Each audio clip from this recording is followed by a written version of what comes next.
Welcome to Keep Hustling, where we are going past the why to get to the how. I'm your host, the always hustling Aaron Gordon, aka NY Risk Advisor, aka Mr. Keep Hustling. In this podcast, we will be diving deep into the professional and personal successes of our guests to find out how they hustled through the most difficult times in their life and their development to achieve the success they've gotten to today. So buckle up for what hopes to be an amazing ride. And of course, now and always, keep hustling. Welcome to Keep Hustling with my guest, Mark Metzler. Mark, thank you for being here. Thank you for having me, my friend. Pleasure to be here. It is always inspirational to learn from other people's hustle. That's what this podcast is all about. And I know you have a great story, so I can't wait to jump into it. Why don't you take us back to your upbringing, where you come from, what has inspired your hustle to where you are today?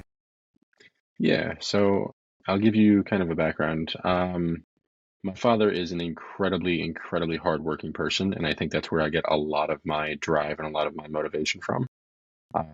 Like the man's upset that he can't work tomorrow. Like he's just an animal. He's been working 41 years as a diesel mechanic, and it's just all he ever wants to do is work. He's one of those people that will work until the day he dies and probably a day after. So, I knew one of those. What's that?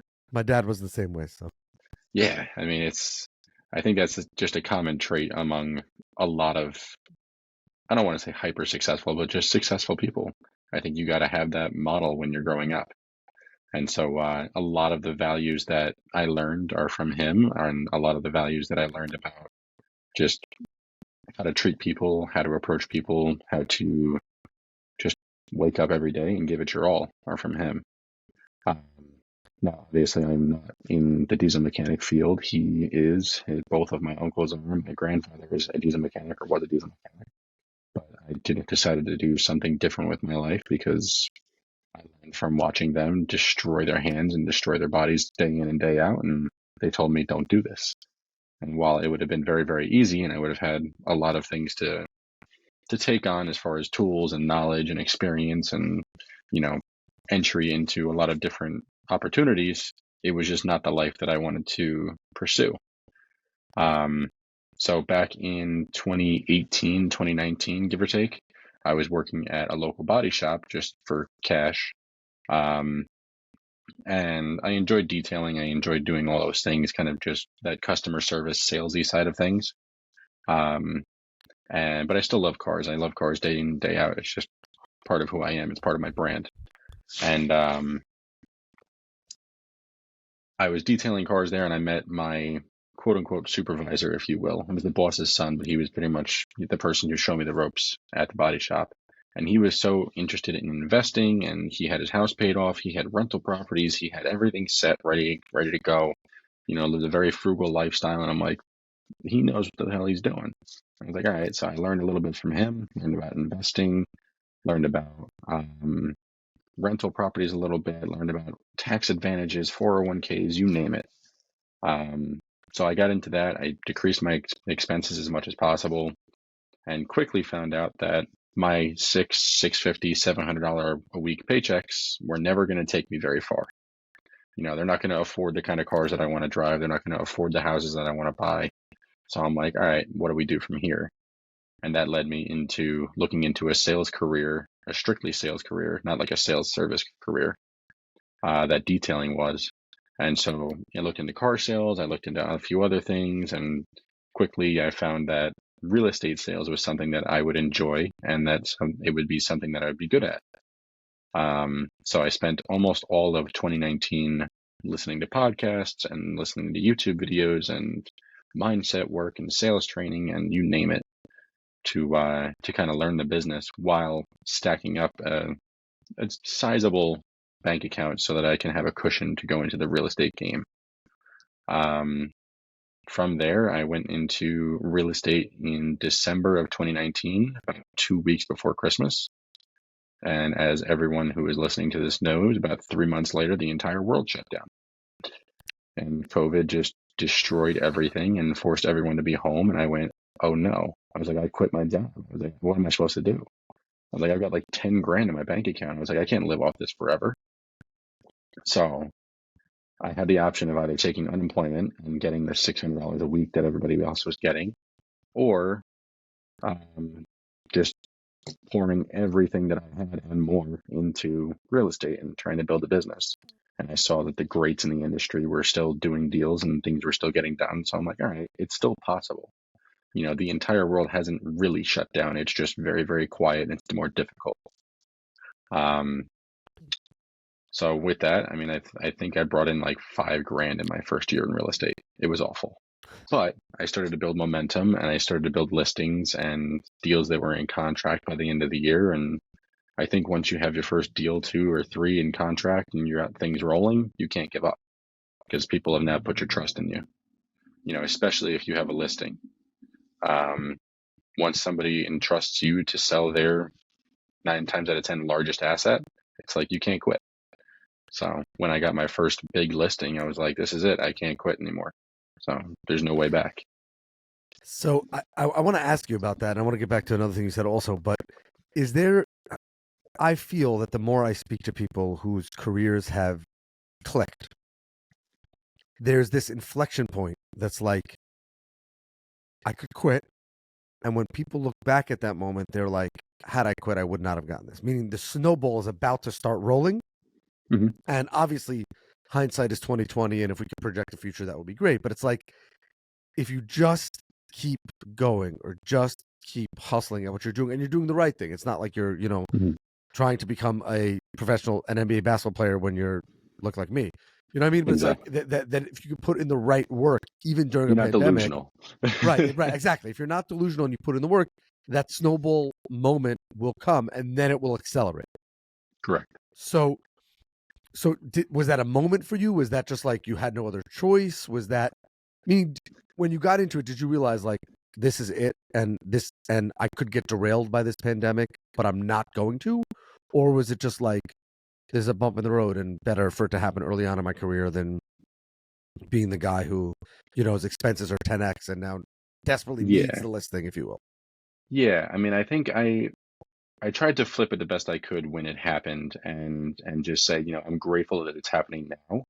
And that I had so much downtime where I was almost forced to learn the business and forced to improve on my business and my sales skills and my branding and all that good stuff.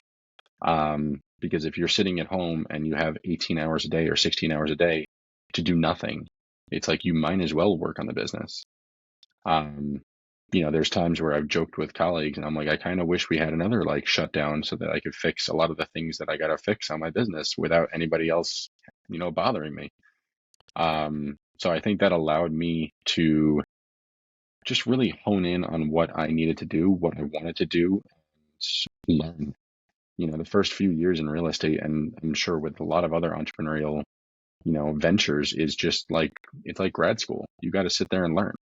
I'm sure you didn't know what you were doing your first day selling insurance, and then all of a sudden you were like, you know what, I kind of know it now. But it probably came 2, 3, 4 years later when you were like, I really know what I'm doing.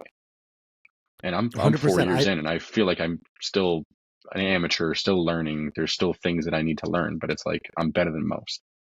100%. And I think what's fascinating about your story is that I can't help but think that the dedication and the grit and the grind and the hustle that you saw growing up from your father, grandfather, and uncles who were in the trades, and that's like, if you're gonna do what you or I do, and some days we can sit behind a desk and we don't have meetings, if you're not feeling up to it 100%, or you don't want to go at it 100%, everybody has those days where they kind of just get by. Mm-hmm. Something tells me when you're a diesel mechanic, you can't really, there is no just getting by, meaning like, what does that mean? You have to use your hands. You have to solve this problem. You can't just sit behind a desk and answer the emails you have to and not answer the emails you don't. And I feel like that even though you didn't go that route, there's something there inherent in you or what you learned that when the tough time came, you were like, meaning what I'm saying is there's no such thing as sleeping in. Right? I You know could have what you're just saying. slept, you know what I mean? Like you could have just The slept in, but no, the lesson learned in where I think you're going with this is like you have to continue moving forward. The work still has to get done, no matter how slow you go. So like on the days where you're not feeling it or where you're not as motivated as you want to be, it's like, okay, how can I continue to push the envelope, continue to move things forward? Even if I'm not moving at light speed today, let me just at least get something done or at least, maintain. Because you know it as well as I do. If you take a day off of branding, if you take a day off of work, if you take a day off of calls, you just moved your business backwards. And 100%. so the object of the game is just to, and I like to gamify business as much as I can. The object of the game is just to either maintain or move forward. And so the days where you're not feeling it, the standard is just to maintain. You can't move backwards. You You got can't to get allow the at yourself to move bats. backwards. You got Yeah. to get the at bats. Even if your wrist is hurting, you got to get the at bats because you never know what's going to happen. And just by getting in the batter's box, I like sports analogies. You probably like me. Mhm. Like, and I think that there's something there. But I think that when we talk about hustling and how things we don't realize a lot of what I'm learning in meeting successful people like yourself through this podcast is that a lot of times you don't realize what's being implanted in us and what becomes It's so part of our true. DNA. And like I feel like growing up watching people knowing that that was like real grit, like real. So it was like, my father, he should rest in peace. You mentioned your father, obviously on a happier note, but like the, he never took a day off. He took days off for, Jewish holidays and this and that. But other than that, it was like, even when he was getting older, he was answering literally emails from his hospital bed. And some people say that's crazy. I say that the way he was able to get to 82 years old, a successful business, and by the way, have his mind stay as sharp as it was, and physically stay sharp as it was, is his bed never saw 10 a.m. He never saw 10 a.m. in bed. That doesn't mean that he was up at 5 like he was when he was 30, but Yeah. like, get up, do your job, even if you don't have something hitting today.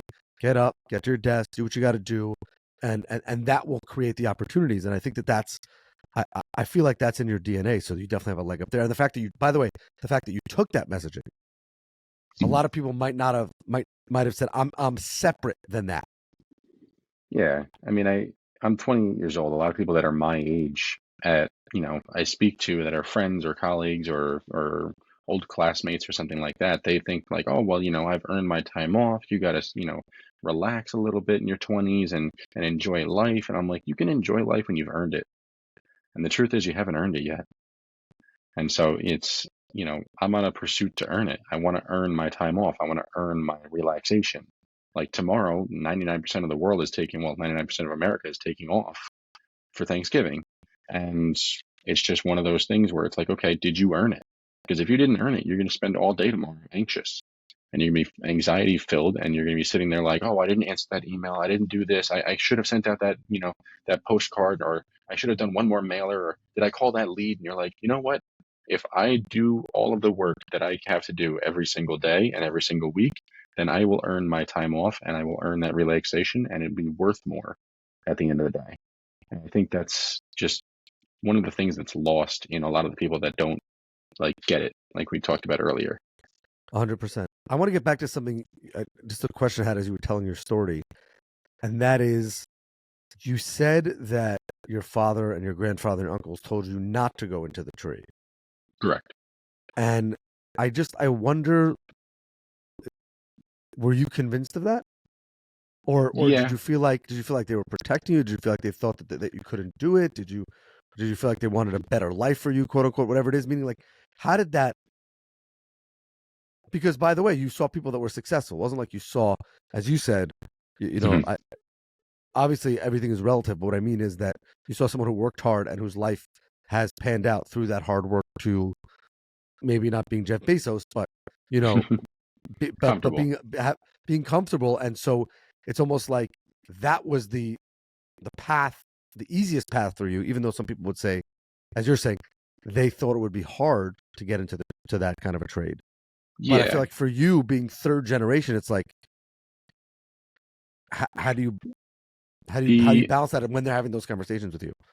yeah, so it was definitely coming from a place of I want a better life for you, and I know that for certain because they've said that. When you work with your hands and you work on your hands and knees or turning wrenches every day for a living. It's very, very demanding on the body. And, they've told me a million times, just like, you don't want this life. You don't want to spend the $100,000 in tools just to make a decent wage. Like diesel mechanics, they're not exactly, underpaid, but they're not overpaid. Whereas, somebody like you or I can make a good amount of money for what we do, and it's not that physically demanding. So it definitely came from a place of, I want a better life for you. And, as far as, I'm sorry, I forgot the second question. The question was, Second meaning, part of did the you? question. Yeah, no problem. So my question was, did you feel that that was the harder route for you to take, going and not following that path, even though in the long Um, run it would have been easier and less physically demanding? But I'm just saying, from a career path, it's more the demanding to do something totally foreign. Yeah, it's definitely more demanding to do something totally foreign. I think it's more mentally taxing, and it's more of like an exponential growth versus like a linear growth as far as career and as far as income goes. Whereas, if I went to go turn wrenches, I could probably make $30, $40 an hour tomorrow and have no problem with that, with the amount of knowledge Forever. that I know just from, and then just, get a raise with inflation every year. And it's like, okay, Right. cool. Well, I still got to put food on the table. I still have to buy new tools. I still have to take care of myself and build some sort of safety net in my bank account. And that's just not a thing that I thought would actually happen. And I've been proven right. Um, Whereas, the entrepreneurial route with the real estate sales and all of that good stuff, it was very, very poor at the start, and I made little to no money for the first year. And then the next year I made a little bit of money. Next year I made a little bit more. And then it starts to really, really take off in that, like I said, exponential way.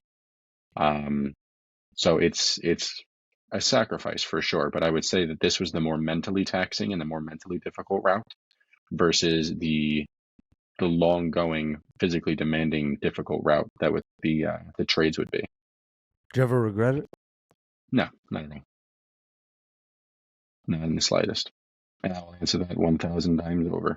Okay, I was just curious. I think that that's, I can imagine when the world shuts down and you're like, people still need their diesel service, So Yeah, no, but there was a time when people didn't. Obviously, after that, there was some sort of there was a somewhat of a real estate boom, but there was a time correct. when people were obviously very concerned just about how deals were going to happen. Nobody was moving; everyone was stuck. So that's why I asked that question. Has there been a pivotal moment? You said you're 28, so you make me feel old. But what has Trust me, I been? feel old. That's right. It's because you're not doing manual labor. No, I'm just kidding. But what has been so far? You mentioned that you were working in the auto body shop. You mentioned that you made this decision to then go to the professions. You mentioned that there was a pandemic that you hustled through. Hmm. If I asked you to choose one pivotal moment in your career to date that got to that snowball rolling down the mountain, what would it be? I mean, the most pivotal moment that I can imagine is the day that I actually, went for my license, got the license, interviewed at a number of different brokerages. But the same day I actually got my license, I interviewed with my first brokerage that I actually joined. Um, so a lot happened that day. I got you know, the approval in the room from that principal broker, and he was just like, "Yeah, come join us. You're going to be great." Okay, great. Everything's fine. Um, and within, I think, a few days, I think I signed with them. I signed all the paperwork on Black Friday, 2019, and then like the next day or two, I quit my job. So I would say that's like a very pivotal moment just for me, just because it was like, I finally, you know, burned the boats and finally went into something that I knew would potentially make me happy. Because I wasn't happy doing body work by any means. It was not a fun time. It's not a fun career. I wouldn't be happy doing diesel mechanics and stuff like that forever. Um, so yeah, I would say that's the most pivotal moment, is just the one moment where I actually said, okay, we're going all the way in. We're burning the boats. We're quitting the job. I sold my truck. I had a phenomenal 2003 Chevy Silverado SS. It was lowered, had different wheels on it, all the work done to it. It's everything I ever wanted from 18 to like 24, I think, when I bought and sold that truck. I bought it in March, and I think I sold it in November of the same year. So Wow. I had a very small taste of like everything I wanted, and I was like, it's still not enough. I'm still not happy. And so I ended up selling it, taking the profits that I had out of it, and that fueled my real estate career for the next year. And just fueled me. I needed food on the table. Do you So I think would say there's that something to? that like No, go ahead. 30-day I'm sorry. period is probably the most pivotal moment because so much changed, and it was, like I said, burn the boats. Do you think that part of what led to your success now is the fact that you did jump right into the deep end? 1000%. Like you literally sold the truck and said, "I'm in." Like I'm tossing my uniform, buying some new clothes, getting rid of the truck, getting maybe a Vespa or like a motorbike, whatever, I don't know, or a bike or Yeah, I something, got a like, Honda. and not getting a Honda, but I think that there's something to the fact that if you have no plan B, and this is something that I believe that plan Bs, everyone says you should have a plan B, you should have a backup plan. I think that just creates mediocrity. I think that Correct. if you don't have a plan B, that doesn't mean you can't be passionate about other things or have hobbies. I'm just saying, if you have a professional plan B, that means that there's some part of you that thinks the plan A is going to fail. And Yeah, so, when you were doing the mechanic work, your plan B was to do something on the profession side and the real estate side. Once you jump into that, it's like, how could I ever think of two things at once? So I feel like there's something correct. there. Yeah, I mean it was kind of like a safety school. Like I knew I could always go back. I just knew I would never be happy there. Um, but it would still be considered a failure in my mind. Like if I did real estate and I didn't make it and I went back to go turning wrenches or doing body work or doing detailing or whatever I was doing, it would just be the worst thing in the world. I couldn't imagine facing my friends and family and girlfriend or anything and saying I didn't make it. It just was not an option for me. So I was going to find a way to make it work. I went into probably $30,000 worth of credit card debt to make it work. I did not care. Find a way. So was it the drive to succeed or the fear of failure that propelled you more? Um, I think it's both, but I think it's like an 80-20. I think it's definitely the fear of failure is the major contributor there. And then obviously it's like the have you heard this? You've probably seen it because I know you're like Alex Hormozy. Um, the conversation between him and Chris something, where he talks about the cat and cheese. Have you seen Yeah, that one? yeah, Okay. of course. So like the fear of failure was the cat and Right. the success was the cheese. And it was just like, okay, cool. You're in a tube. It's just like, you're going to pull hard to get the things that you want, but the fear of failure is going to make you continue to pull hard. And if anybody's listening and doesn't know what they're talking about, go look that up. It's Jordan Peterson talks about it, but Chris Williamson, I think, and Alex Hormozy talk about it. But it's definitely the fear of failure that was the major contributor of motivation and drive, because I just was not going to be going back to that life. I would do whatever it took. That's super fascinating to me because I feel like most people wouldn't admit that it was the fear of failure. And obviously, I appreciate your honesty, but I feel like Yeah, that there's something there in that people don't oftentimes can't concretize what their motivations are. And I think that it's incredible that you were able to do that and get through the difficult times, regardless of the reason, because then you see it was really driving towards success. It just happened to have masked itself in the fear of failure. correct. Yeah, I think everybody has a fear of failure somewhere hidden in them because nobody wants to admit that they're a failure or appear like a failure to anybody else. Um, and 9 times out of 10, it's not like everybody else. It's usually like family or friends or some sort of social circle. Um, but nobody ever wants to go back and say I failed. No one, whether they admit it or not. It's like, oh, I want the Lambo. It's like everyone wants the Lambo. Okay. But going to your mom or your dad and saying I didn't make it, that's the worst thing in the world. And that's all well and good if you say I didn't make it, but I'm going to try again. It's different. But if you say I didn't make it, I'm just going to go back to, flipping burgers at McDonald's, it's like you lost. And that was not going to happen for me. What did they say when your family and friends and closest friends when you picked a seemingly insane. Then COVID comes and they're like, dude, you could have like picked anything else Yeah, besides like there's no open houses. I don't know what exactly. you're. No open houses, no cold calling, no nothing. It's just like, okay, good luck. Um, my father had a lot of questions. He kind of, my father's always kind of let me do my own thing in a broad sense. I've always been able to just go do my own thing. He'll sometimes check in and be like, "Are you okay? Are you crazy?" But overall, he'll let me run and have a pretty long leash. Um, Friends were pretty supportive. I feel like most friends are always going to be like, "Yeah, go do the thing. Start that business. Great." And it's nice to have that support, but in the back of their mind, they're just like, "Is he really going to try this right now? That's crazy." And through COVID, it was just like, "Are you okay? Do you need food?" Like I can I, donate cans of soup. I I think it's interesting because you said that your father pushed you not to go into his trade, but then you said that he had a lot of questions.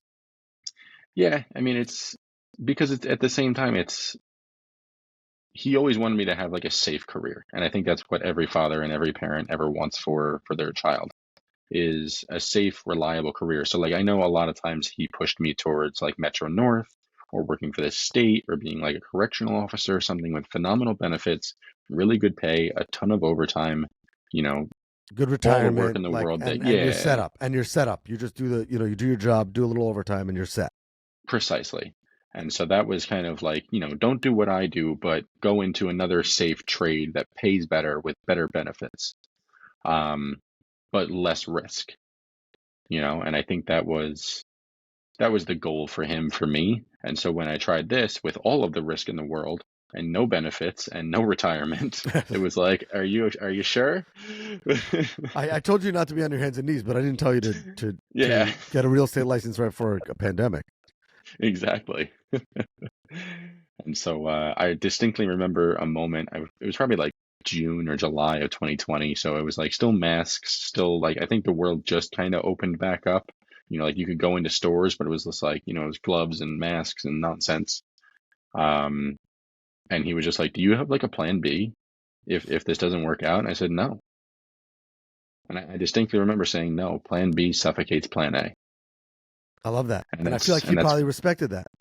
yeah, and I think so. I mean, I honestly don't think he said anything back to that because I remember that moment pretty well, but I don't. I do remember saying Plan B suffocates Plan A, I and that love that. was, it was never an option for me to fail.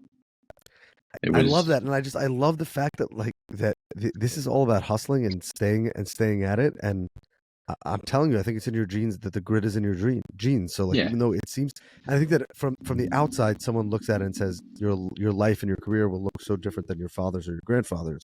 But I think that people can tell who has that grit and who has that hustle, and anyone who can start a real estate career during a pandemic, hustle just as much as the guy who's maybe not physically, but hustle just as much as the guy who's a diesel mechanic. So yeah, I love that. 100%. I think I think hard work it's not subject just to one career or one path. Nobody ever died from hard work. It's just, I think it's something that we should all strive for is just to work hard and do everything that we can to be the best that we can or the best that we can be at whatever we're doing. If you're taking tolls for a living at the Golden Gate Bridge, I think you should be the best damn toll taker that ever lived, or at least you should strive for it. Or maybe you're a number two, you're Robin to someone's Batman. Like you should be the best damn Robin there is. And nobody can And ever take that away from you. If you have that, nobody can ever take that away from you. Money can come and correct, go, sales can come and go. Easy success, difficult success. But if you have that in you and you keep going and you realize that, then you'll see success because, as you said, when there's no plan B, you have no choice but to be successful. If you have no plan correct. B, that means you're going to be successful. You might give up before the success comes, but had you waited it out and done what you were supposed to do and kept hustling, then you would have kind of definitely seen that success. I feel like. Yeah, I mean, I think if anybody sticks at it long enough, they will, and they're not delusional. They will find improvement in their business and in their career, and they will find success, whatever that may mean to them. Sometimes it's material, sometimes it's family time, sometimes it's money, income, status, whatever it may be. They will find it, but they have to. Nobody was born at the top. even like the Rothschild kids, like they're just, you have to learn your role and you have to learn how to be the best. I love what you said, that no one ever died from hard work, but I also feel like nobody ever really saw, except for serious inherited wealth, no one ever saw real success without hard work either. Correct. So, and I think, if I handed you $100 million at 18 years old, you'd be like, cool, I'm the king. I can do whatever I want. This means nothing, And so even if you went out there and you bought the fastest car in the world, you'd be like, I didn't earn this. And I think it means less. I think it truly means less if you can just buy it and it wasn't yours, or if you can use it and it's not yours.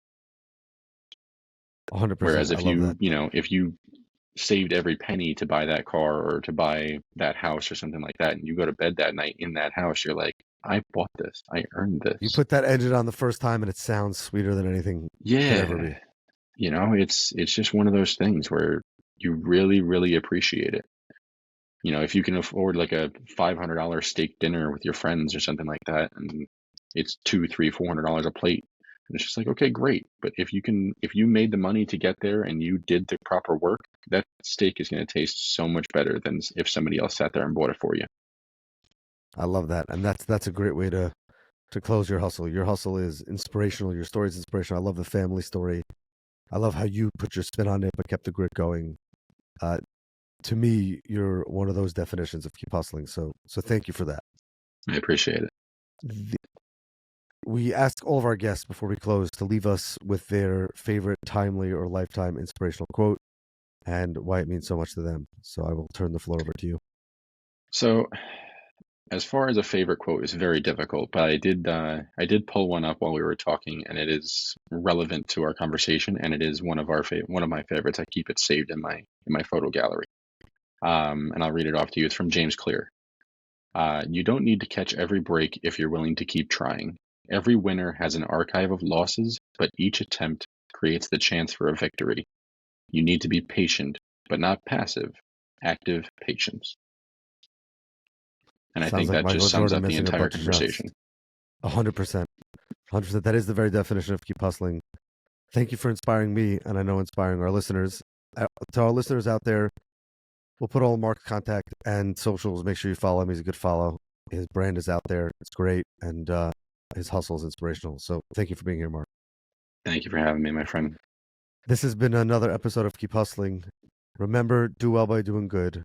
And of course, always keep hustling. All right, hustlers, that brings us to the end of another fantastic episode. Thank you for listening. Be sure to subscribe to our podcast so you never miss an episode. If you have any suggestions, comments, or even just want to say hello, please feel free to reach out to us on all social media platforms. We are Keep Hustling Pod. Until next time, stay curious, stay hungry, and keep hustling.